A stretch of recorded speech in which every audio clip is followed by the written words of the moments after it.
Assalamualaikum warahmatullahi wabarakatuh.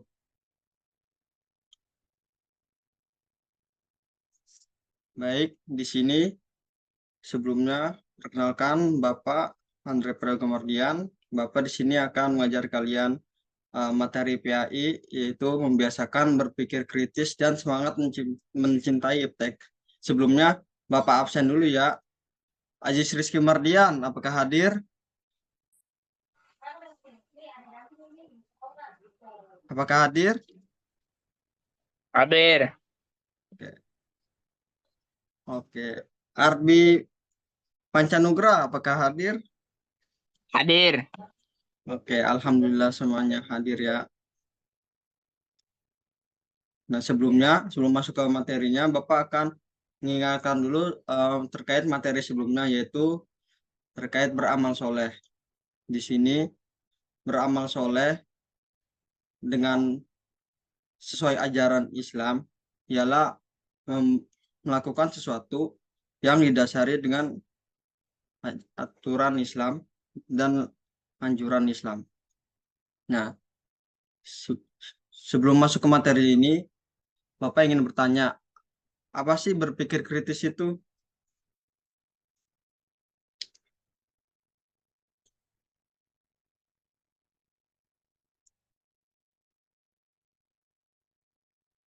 Oke, jadi untuk menjawab pertanyaannya, kita langsung saja Bapak mulai presentasinya.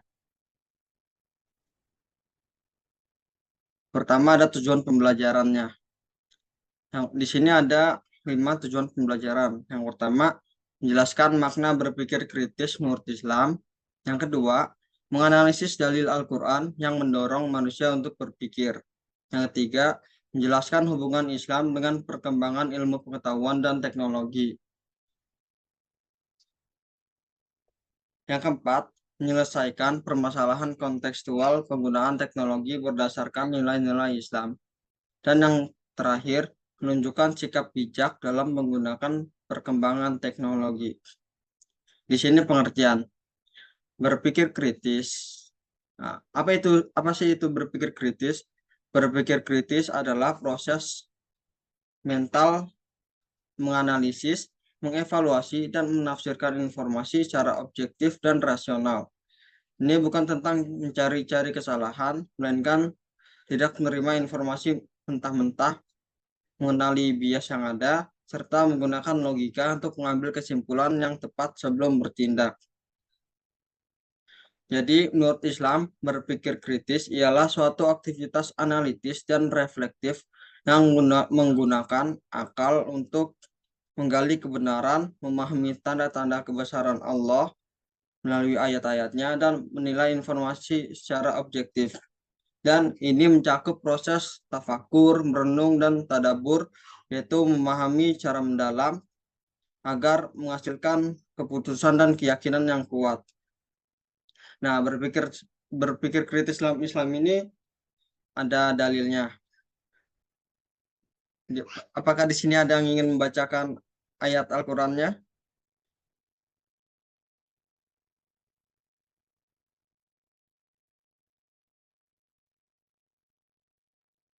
Baik, Bapak bacakan saja ya.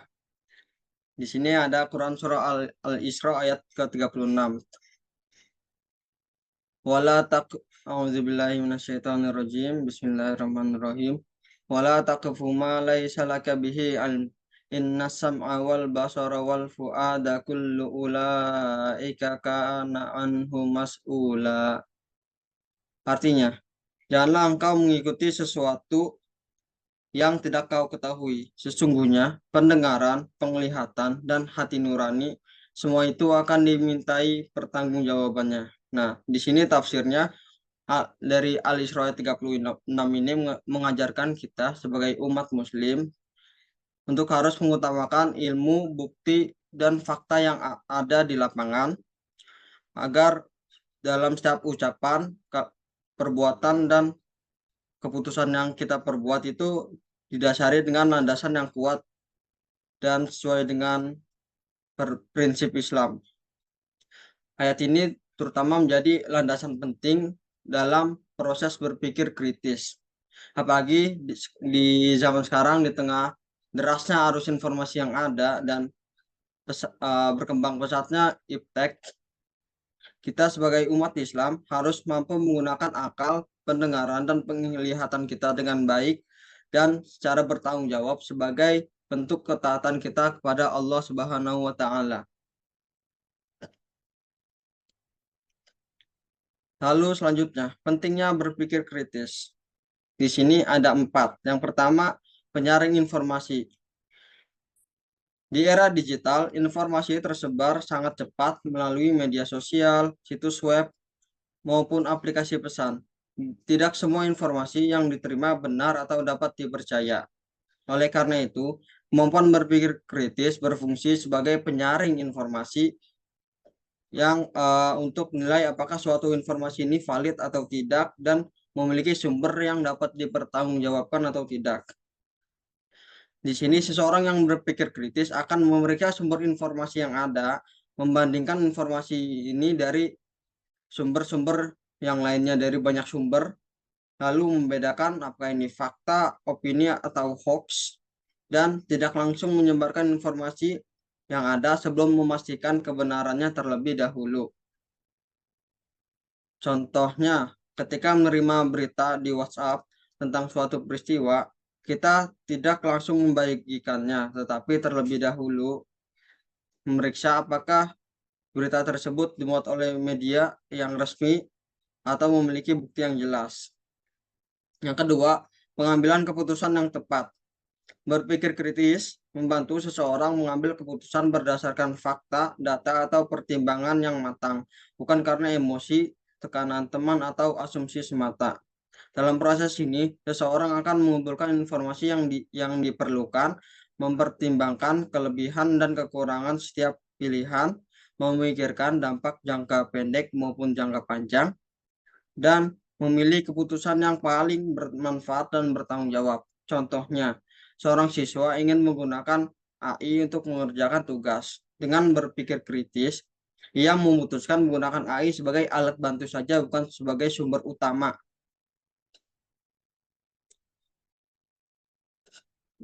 Sebagai alat bantu untuk memahami materi, sehingga tetap menjaga kejujuran akademik. Dan manfaatnya ini dapat mengurangi kesalahan dalam bertindak, membentuk pribadi yang bijaksana, dan melatih tanggung jawab terhadap setiap keputusan. Yang ketiga, pemecahan masalah yang efektif. Berpikir kritis membuat seseorang mampu menyelesaikan masalah secara sistematis dan tidak terburu-buru. Masalah dianalisis terlebih dahulu untuk menemukan penyebabnya sebelum menentukan solusi. Contohnya, nilai ujian seorang siswa menurun. Daripada menyalahkan guru atau soal ujian, ia mengevaluasi penyebabnya seperti kurang belajar, manajemen waktu yang kurang, atau kurang memahami materi yang diberikan. Setelah itu, ia membuat jadwal belajar yang lebih teratur dan meminta bimbingan kepada guru. Lalu yang terakhir, membangun sikap terbuka atau open-minded. Sikap terbuka berarti bersedia menerima pendapat, kritik, dan informasi baru selama didukung oleh alasan dan bukti yang kuat. Orang yang berpikir kritis tidak merasa dirinya selalu benar, tapi juga tidak mudah menerima semua pendapat tanpa pertimbangan. Ciri-ciri sikap terbuka yaitu yang pertama, mau mendengarkan pendapat orang lain, menghargai perbedaan pendapat, bersedia merubah pandangan atau pendapat jika pandangan kita itu salah atau kurang argumen yang kuat, tidak fanatik atau memaksakan pendapat pribadi, dan senang berdiskusi untuk mencari kebenaran. Contohnya, dalam diskusi kelas, seorang siswa awalnya memiliki pendapat tertentu. Setelah mendengar argumentasi teman yang lebih didukung, data dan dalil, ia bersedia mempertimbangkan kembali pendapatnya tanpa merasa malu atau gengsi. Nah, selanjutnya di sini semangat mencintai iptek dalam Islam. Di sini ada hadisnya dari hadis riwayat Ibnu Majah. Thalabul ilmi faridatun ala kulli muslim. Mungkin di sini murid-murid udah pada sering mendengar ya hadisnya. tentang mencari ilmu. Artinya menuntut ilmu itu adalah kewajiban bagi setiap muslim. Di sini ada juga nasihat atau pendapat dari Imam Syafi'i. Ta'allam falaisal mar'u yuladu aliman walaysa akhu ilmin kaman huwa jahil wa inna kabiral qaumi la ilma indah idza awadathu hadiru umuri tuha, yang artinya belajarlah karena manusia tidak dilahirkan dalam keadaan berilmu dan tidaklah sama antara orang yang berilmu dengan orang yang bodoh. Sesungguhnya pemimpin suatu kaum yang tidak memiliki ilmu akan mudah dihinakan jika berhadapan dengan suatu urusan. Nah, di sini kiasannya bahwa menuntut ilmu itu sangat penting, mau di lintas zaman manapun, mau di zaman dahulu atau zaman sekarang. Dan orang yang berilmu itu disamakan dengan orang yang bodoh dan akan lebih mudah terhina jika berhadapan dengan suatu urusan karena ketidaktahuan dia terhadap ilmu. Lalu di sini ada tokoh ilmuwan muslim. Di sini ada 3 tokoh. Yang pertama Al-Khawarizmi dengan nama lengkap Abdullah Muhammad bin Musa Al-Khawarizmi. Lahir sekitar tahun 780 Masehi di Khawarizm, Persia, Uzbekistan. Wafat sekitar tahun 800 Masehi di Baghdad, Irak. Bidang keahlian beliau yaitu dalam bidang matematika, astronomi, dan geografi. Karya dan kontribusi utamanya beliau disebut juga Bapak Aljabar karena lewat bukunya Aljabar wal Muqabalah beliau memperkenalkan dasar-dasar penyelesaian persamaan linear dan kuadrat. Istilah aljabar sendiri pada zaman sekarang diambil dari judul kitab beliau. Lalu selanjutnya ada Ibnu Sina. Ibnu Sina wafat pada lahir sekitar tahun 980 Masehi dan wafat pada tahun 1037 Masehi. Beliau merupakan polimatik asal Persia yang dikenal di dunia barat sebagai Avicenna. Beliau diakui sebagai bapak kedokteran modern. Beliau juga telah menghafal Al-Quran pada usia 10 tahun dan menulis lebih dari 240 karya, termasuk buku teks medis legendaris beliau yang berjudul Al-Qanun fi At-Tib. Dan yang terakhir yaitu Ibnu Al-Haytham. Beliau lahir pada sekitar tahun 965 Masehi dan wafat sekitar tahun 1040 Masehi. Beliau dikenal di dunia barat sebagai Al-Hazan. Beliau ialah sebagai matematikawan, astronom, dan fisikawan asal Irak yang dijuluki sebagai Bapak Optik Modern. Beliau meletakkan dasar bagi metode ilmiah modern melalui eksperimen terukur dan karya monumentalnya beliau, yaitu pada kitab yang berjudul Al-Manazir. Beliau merevolusi pemahaman manusia tentang cahaya. Lalu selanjutnya ada manfaat dan tantangan iptek.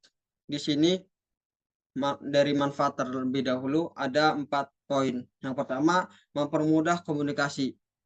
Karena dengan iptek pada zaman sekarang, komunikasi itu kita bisa di mana saja dan kapanpun. Karena dengan internet semua menjadi lebih cepat. Yang kedua, mendukung pendidikan. Nah, ini berkaitan dengan poin pertama, yaitu mempermudah komunikasi. Kenapa di sini disebut mendukung pendidikan? Karena di sini memajukan pendidikan, setiap dosen atau yang ilmuwan saling berdiskusi dengan cepat, dan penyebaran ilmu itu sangat cepat atau beritanya itu sangat cepat jika ada suatu masalah atau hal-hal yang baru. Yang ketiga juga memajukan kesehatan. Dengan majunya iptek, ilmu kesehatan menjadi lebih cepat dan terukur serta maju. Para ahli dokter saling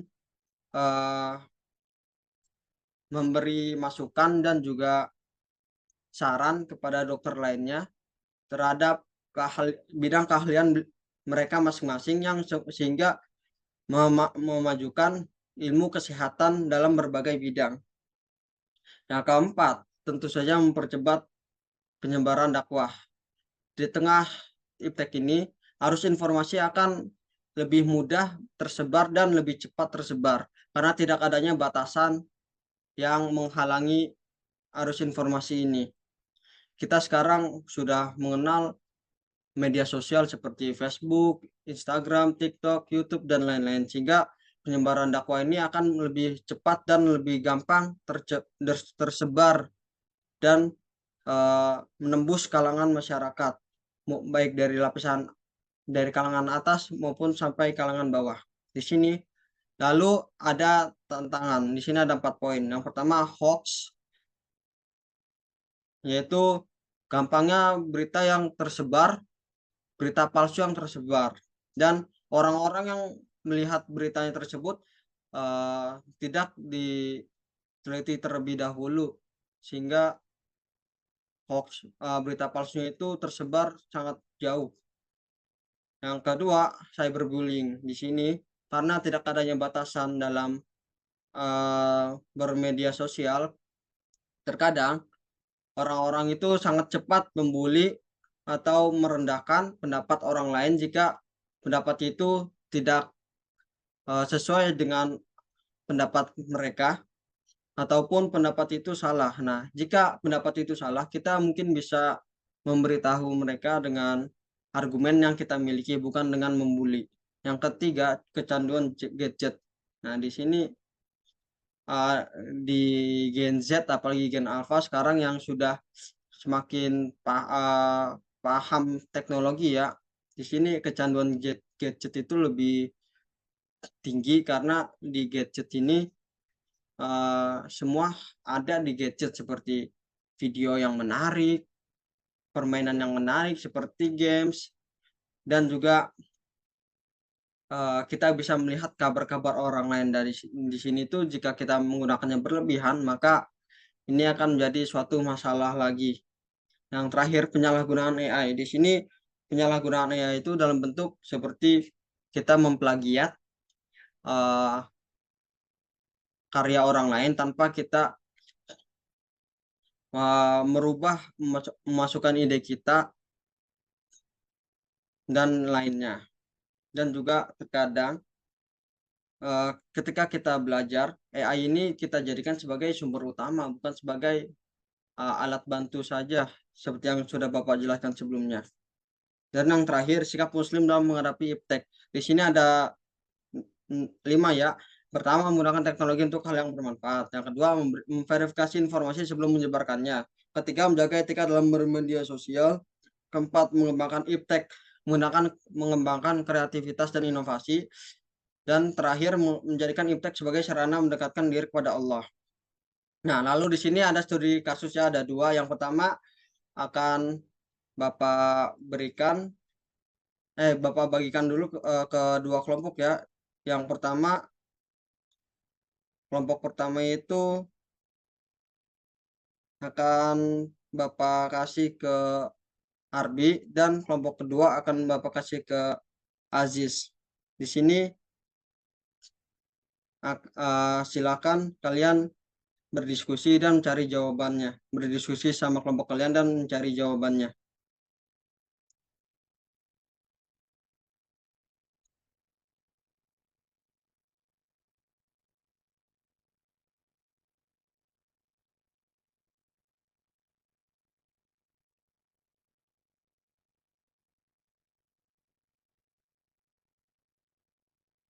Kelompok 1, Arbi, boleh dijawab Arbi?